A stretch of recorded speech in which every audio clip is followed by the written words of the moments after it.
خاطر ودتين والسلام بكم يا جماعة الخير مساء الخير عليكم زول الفلاون والسلام عليكم. J'espère que vous allez bien, j'espère que vous vous portez bien. Il fut un temps l'Algérie réglait ses problèmes de façon beaucoup plus professionnelle, beaucoup plus directe, beaucoup plus raffinée, beaucoup plus élégante et beaucoup plus efficace surtout. Quand on avait des problèmes géopolitiques dans notre voisinage, l'Algérie avait ses réseaux diplomatiques, ses réseaux sécuritaires, à travers les services de sécurité, à travers les services secrets, l'armée ou la diplomatie algérienne et ses réseaux. L'Algérie faisait du lobbying, elle avait ses lobbies, elle avait ses contacts, elle était très respectée par ses voisins ou là sur l'ensemble du continent africain pour résoudre des problèmes qui l'inquiétaient ou qui menaçaient sa sécurité nationale. Aujourd'hui, la nouvelle Algérie, elle est étonnante. Elle veut régler ses problèmes par des dépêches.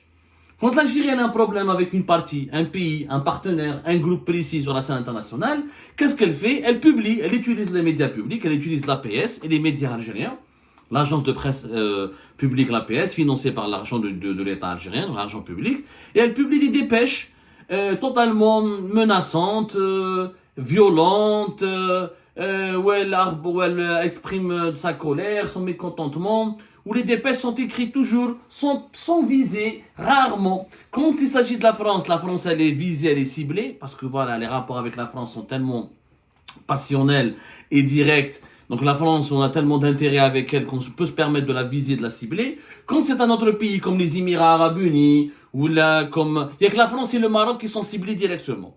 Et quand il y a une opération quand il y a des attaques médiatiques caractérisées, ou là, quand il y a des opérations de déstabilisation contre un pays ou là, contre un État étranger, mis à part le Maroc et la France, les autres pays ne sont pas nommés, que ce soit les Émirats, que ce soit l'Égypte, que ce soit l'Arabie Saoudite, que ce soit l'Espagne, que ce soit, y compris, aujourd'hui, nous avons même des problèmes avec les pays voisins. Alors, nous avons, le 30 août dernier, l'APS, elle a publié une dépêche étonnante, dont personne n'a compris le sens, en pleine campagne électorale, une dépêche intitulée Insubmersible Algérie, au moment où le peuple algérien se prépare avec enthousiasme à choisir son président de la République le 7 septembre prochain, alors que des candidats sillonnent le pays d'est en ouest, du nord et du sud, et du nord au sud, animant une campagne électorale ouverte, sereine et sans le moindre incident, les forces du mal se mettent en mouvement. Les semeurs de désespoir, les revanchards, les aigris, les donneurs de leçons et même les diseurs de l'avenir constituent cette faction qui pèle et pioche en bandoulière, attend de voir l'Algérie s'écrouler pour l'enterrer avant de jeter les dernières pelletées de sable sur son cercueil. Une dépêche bizarre. Il y a une dépêche où on parle de l'Algérie, elle est menacée par l'étranger, par des complots. L'Algérie, il faut attention, elle est inébranlable, elle restera toujours debout. L'histoire a prouvé que l'Algérie est un pays qui résiste. Une dépêche où on a l'impression qu'on est en guerre. Il y a l'Algérie, donc il y a une campagne électorale. Alors qu'on l'oublie, il n'y a aucun incident. Ils disent que c'est la sécurité, la sérénité. Ils disent que nous avons organisé une présidentielle anticipée pour des raisons techniques. Pour ne pas pour autre chose. Il n'y a pas d'urgence, il n'y a pas de crise majoritaire, ou là, il n'y a pas de crise qui menace la majorité du territoire national, il n'y a pas de danger imminent. D'un autre côté, ils se contredisent, ils publient des textes diffusés par les médias officiels de l'État algérien, qui sont repris par l'ensemble des médias publics, semi-publics ou la semi-privés. Ils racontent donc, ils nous exposent des complots, ils nous racontent des complots qui menacent l'Algérie. À la fin de cette dépêche, c'est pas la peine de vous la lire. Ils parlent de la décennie noire, ils parlent de la guerre de libération, la guerre de libération nationale. Ils ont parlé de la décennie noire. Ils ont parlé d'après l'indépendance. Toute l'histoire ils ont raconté toute l'histoire, comment l'Algérie a surmonté toutes ses épreuves, elle a vaincu tous ses ennemis. À la fin, au Chirolo, l'Algérie ne cherche rien d'autre qu'à être une force tranquille. L'amitié avec cette nation est une voie de prospérité et de respect. Son antagonisme, en revanche, est un chemin semé d'embûches et de déceptions à bon entendeur. C'est le dernier paragraphe de cette dépêche, je vous le relis. L'Algérie ne recherche rien d'autre que être une force tranquille. Elle ne cherche rien d'autre que d'être une force tranquille. Elle ne recherche rien d'autre qu'à être une force tranquille. L'amitié avec cette nation est une voie de prospérité et de respect. Son antagonisme, en revanche, est un chemin semé d'embûches et de déception. À bon entendeur. Qui est l'entendeur? Mais la Banèche. La France n'est pas citée. Donc c'est pas la France. Le Maroc, comme si c'était le Maroc, l'APS, les médias publics algériens ou les lobbies médiatiques du régime contre le régime algérien actionnent des campagnes médiatiques hostiles contre le Maroc. Le Maroc et le Mkhzen et les cités. Est-ce que c'est les Émirats? Ma fahmnaash. Est-ce que c'est l'Espagne? Est-ce que c'est l'Union? Ma fahmnaash. De qui est cet ennemi? Qui est cet entendeur pour lequel ce message a été délivré? Là, on a fait notre enquête, on a voulu savoir, mais pour cette menace, ce message d'avertissement est adressé à qui? Et bien, à notre grande surprise, nos sources les mieux introduites au sein du Sahel algérien nous ont affirmé que ce message s'adresse aux dirigeants maliens. Maintenant, nous sommes pour régler nos problèmes avec le Mali, au lieu d'aller dialoguer avec le Mali, au lieu de convoquer de l'ambassadeur, au lieu de demander une réunion avec leurs dirigeants, au lieu d'envoyer un émissaire, un ministre des Affaires étrangères algérien à Bamako pour parler avec les dirigeants maliens, on fait des dépêches. Et on les menace. Le Mali. Je ne parle pas des Émirats, je ne parle pas du Maroc, je ne parle pas d'une puissance régionale. C'est juste notre voisin, le Mali. Le Mali avec lequel on avait une entente parfaite. Il y a eu rarement à travers l'histoire de l'Algérie des problèmes avec le Mali. Le Mali qui était toujours, l'Algérie avait été respectée par les dirigeants maliens. Il y avait un lobby algérien très important au Mali.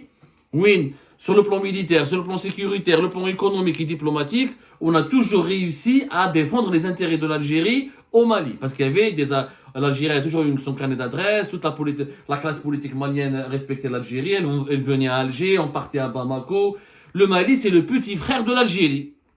Le petit frère, c'est un pays pauvre, malheureusement, l'un des plus pauvres à travers le monde. C'est un pays qui partage avec nous de longues frontières. Nous avons une histoire commune. Mais le Mali, il a ce problème.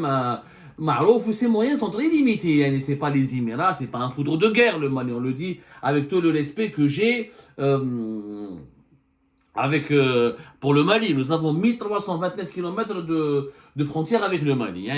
C'est un pays qui est important pour nous, mais c'est pas un foudre de guerre, c'est pas une puissance militaire, c'est pas une grande puissance économique. C'est malheureusement l'un des pays les plus pauvres de la planète, avec beaucoup de problématiques locales de développement, de sous-développement, de pauvreté, et d'insécurité notamment.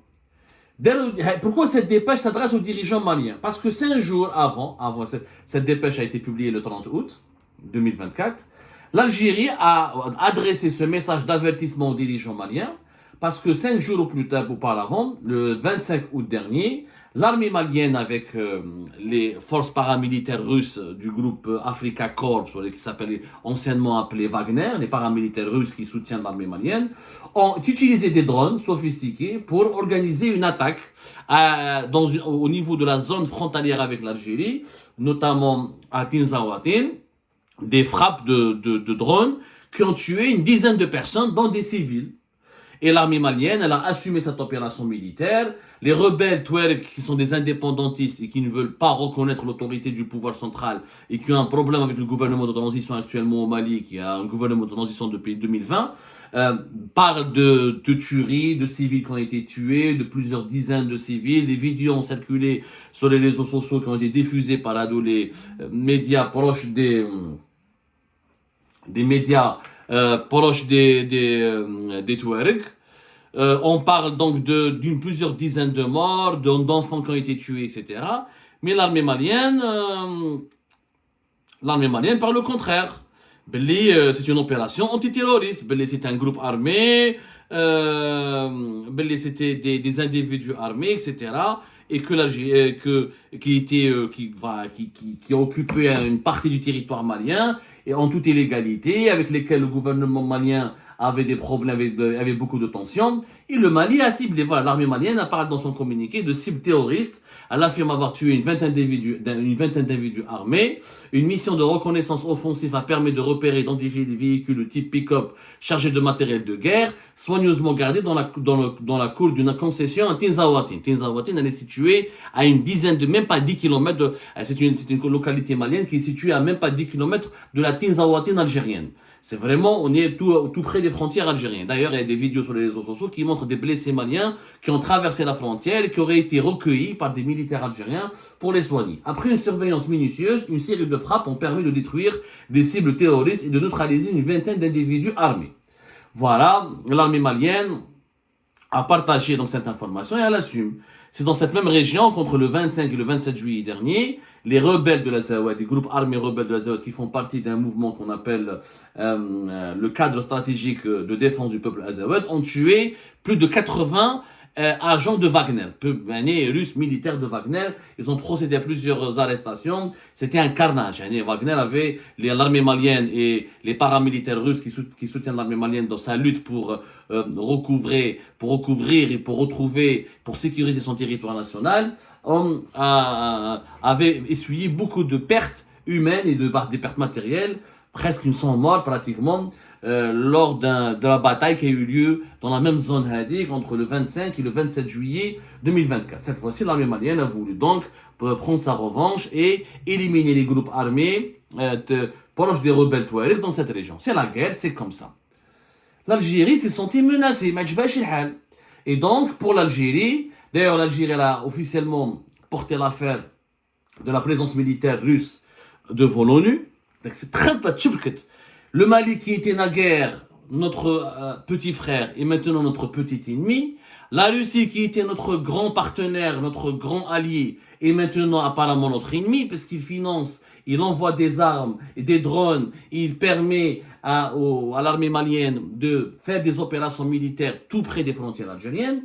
Ça ne plaît pas à l'Algérie. Le représentant de l'Algérie auprès du Conseil de sécurité de l'ONU, il a fait récemment une intervention où il a déclaré. C'était le 26 août. Et au lendemain de cette opération militaire malienne à Tinzaouaten, ils ont dit que c'est Ammar Benjema, le représentant de l'Algérie auprès des Nations Unies. Il demande aux Nations Unies de mettre un terme aux violences des armées privées utilisées par certains pays.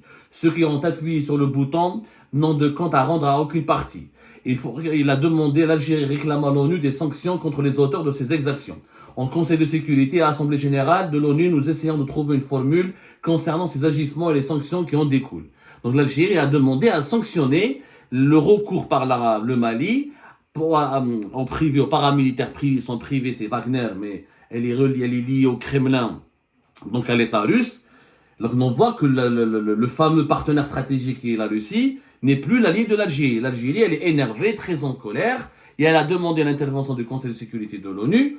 Comme par hasard, moi je comprends pas, pourquoi l'Algérie n'a pas demandé l'intervention du Conseil de sécurité de l'ONU quand l'armée malienne, quand les soldats maliens étaient assassinés et contre des éléments de Wagner, des paramilitaires russes, ont été assassinés par les rebelles touaregs le 25 et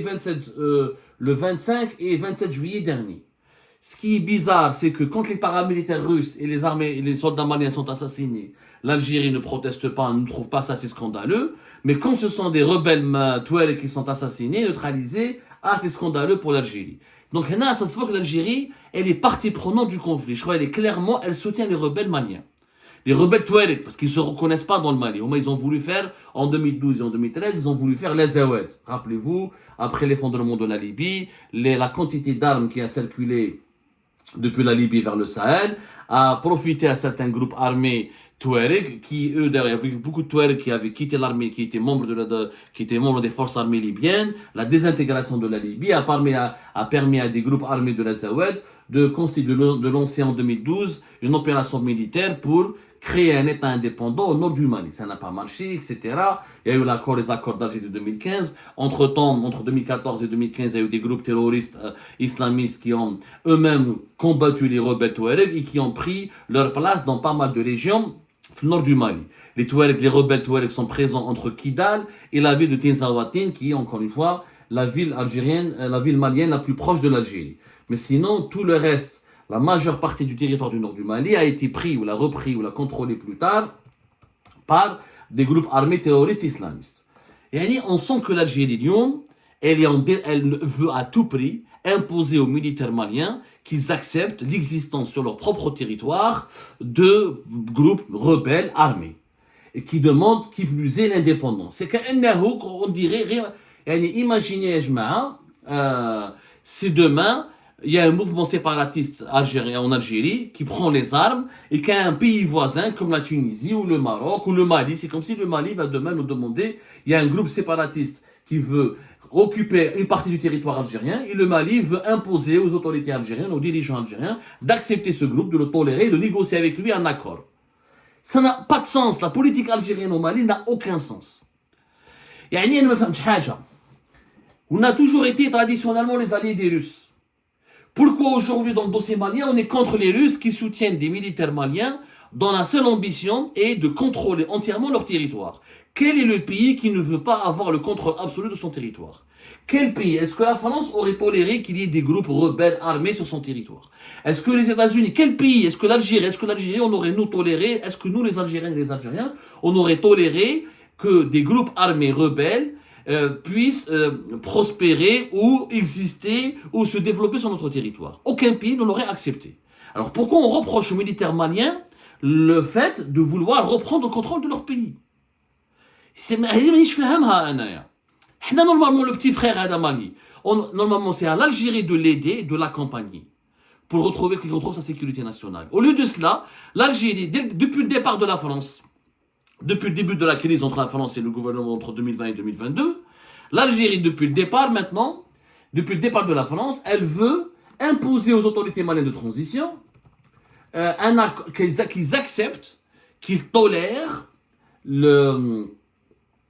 comment on appelle ça, qu'ils tolèrent ou qu'ils acceptent et qu'ils négocient avec des groupes armés qui veulent l'indépendance. Et ça n'a aucune logique.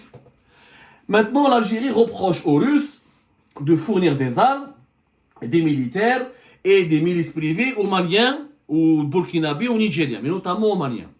Mais si les militaires maliens avaient trouvé de l'aide ailleurs, ils n'auraient pas sollicité l'aide de la Russie. Ça, vous ne voulez pas que la Russie intervienne dans la région. Pourquoi l'armée algérienne n'aide pas l'armée malienne à lutter contre des groupes armés qui prospèrent au niveau des frontières du pays, qui menacent aussi la sécurité nationale de l'Algérie?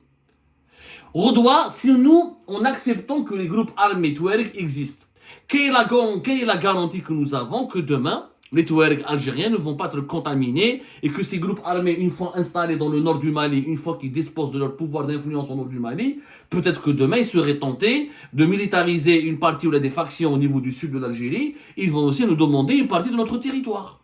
Pourquoi on ne collabore pas avec les officiers maliens? D'un commun accord, on fait un front commun contre le terrorisme, contre le séparatisme armé.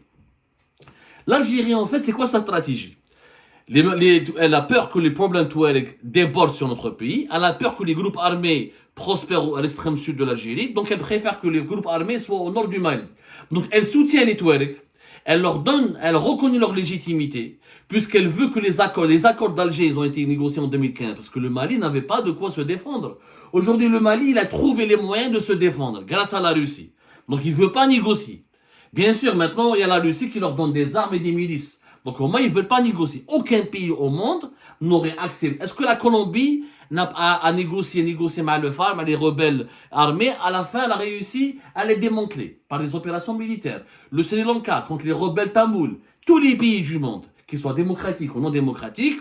La France, il y avait des rebelles basques et des rebelles corses. Eh ben, il y a eu des processus de négociation une fois que les groupes armés ont été démantelés et emprisonnés. Donc, je ne comprends pas pourquoi on veut absolument à Alger empêcher les militaires maliens de défendre leur intégrité territoriale et protéger leur sécurité nationale. On reproche aux Maliens d'aller chercher de l'aide militaire auprès des milices privées russes. Si vous ne voulez pas que les militaires maliens aillent chercher les Wagner et compagnie, que l'Algérie leur donne des armes, que l'Algérie les aide, que l'armée algérienne et l'armée malienne montent des opérations communes. Nous voulons absolument que les Touaregs restent armés au nord du Mali, restent puissants au nord du Mali, et que le gouvernement malien accepte de leur donner des concessions, accepte de leur donner des pouvoirs politiques, accepte de leur donner des privilèges politiques, accepte de leur donner de leur donner la possibilité des concessions qui doivent gouverner. Ils veulent que le nord du Mali soit gouverné par les Touaregs. Juste les Touaregs ne vont pas déclarer leur indépendance, mais ils doivent garder les armes, doivent le contrôle des services de sécurité, le contrôle des villes, etc. C'est inacceptable. C'est une violation de la souveraineté du Mali. Bien sûr qu'il y a un problème de Touareg, bien sûr que les Touaregs maliens doivent être reconnus, leurs droits protégés, et ils ont droit au développement local, ils ont droit à une représentativité, mais pas en utilisant les armes. Si n'importe quelle minorité va utiliser les armes et les bombes et le combat militaire ou la lutte armée pour imposer ses droits politiques, il va y avoir des conflits partout à travers le monde. Attention, J'ai fait des reportages à l'extrême sud du pays, j'ai fréquenté énormément de sources, je parle à beaucoup de sources sécuritaires, beaucoup de sources sécuritaires algériennes m'ont fourni des preuves, des détails, des comptes rendus, ils m'ont expliqué énormément la situation. Moi j'ai sillonné la frontière algéro-malienne, j'ai été à maintes reprises à l'extrême sud de Tamanrasset, d'Adrar, etc. Il y a beaucoup de notables Touareg qui versent dans le trafic d'armes, dans le trafic de drogue, dans le trafic des êtres humains. Ils ne se battent pas vraiment pour une cause politique. Ce n'est pas tous les Touaregs qui sont d'accord, unis autour d'une cause politique qui est la reconnaissance du peuple Touareg, ou de ses droits, ou de sa dignité. Il y a beaucoup de trafic, il y a beaucoup d'enjeux de criminalité. L'Algérie, pour avoir la tranquillité, au niveau de son extrême sud, elle veut que le nord du Mali soit toujours contrôlé et dominé par les groupes armés séparatistes. C'est pas juste à l'égard du Mali. C'est pas juste. Et aujourd'hui, on les menace à travers l'APS. Donc, vous pensez que les Russes et les Maliens, en lisant l'APS, à Arlas, ils vont arrêter les opérations militaires au nord du Mali. D'abord, c'est une opération militaire sur le sol malien. L'armée malienne a le droit d'opérer et de protéger l'intégrité de son territoire. C'est comme si demain, l'Algérie, quand elle a lutté contre le terrorisme, on fait une opération à côté de Tlemcen ou de Bécha et les Marocains nous reprocheraient de faire une opération militaire à côté de leurs frontières. Et c'est notre pays, on est obligé de protéger notre pays. Et si l'armée algérienne et l'armée malienne collaboraient, étaient d'accord sur une feuille de route commune pour lutter ensemble contre les groupes terroristes islamistes et séparatistes, peut-être qu'il y aurait une harmonie entre les deux pays. Mais l'Algérie ne veut pas collaborer, elle veut juste imposer une feuille de route politique.